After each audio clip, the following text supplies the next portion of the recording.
Sa Ebanghelyo, narinig po natin sinabi ni Jesus, ang kanyang magiging paghihirap.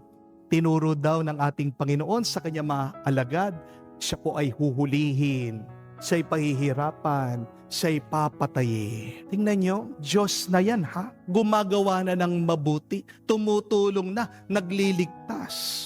Pero siya pa rin ay ginagawa ng masama. Kung pa kayang tao na may pagkukulang, expect also to experience bad things in your life. Pero kahit na alam ng Panginoon yung mangyayari sa Kanya, alam niya yung sakit. Ano yung naging tugon ng ating Panginoon? Hindi po siya nagplano kung paano maghiganti. Hindi po siya naghanap ng kapangyarihan para ipahiya yung mga tao na makakasakit sa Kanya, kahit na alam niya yung paparating na panganib. Tingnan yung ginawa ng ating Panginoon. Nagbigay pa rin siya ng pag-asa. Sabi niya, pagkatapos ng 3 araw, pagkatapos niyang mamatay, muli daw siyang mabubuhay.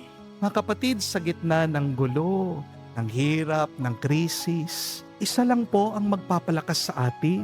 Wala nang iba kung hindi ang pag-asa. Amen? Kasi kung wala ng pag-asa, ano pang dahilan para mabuhay? Wala nang saysay para magpatuloy. Di po ba? Mag-aaral ka pa ba kung wala namang pag-asa na pumasa ka? Di ba? Hindi na. Magtatrabaho ka pa rin ba kung wala namang pag-asa na suswelduhan ka? Hindi na. Magpapagamot ka pa rin ba? Pupunta ka pa rin ba sa ospital, sa doktor? Kung sasabihan ka, wala na, wala nang chance na gumaling ka? Hindi na rin. Di po ba?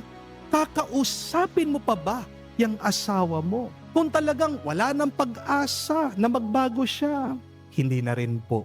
Hindi tayo magpapatuloy kung walang pag-asa.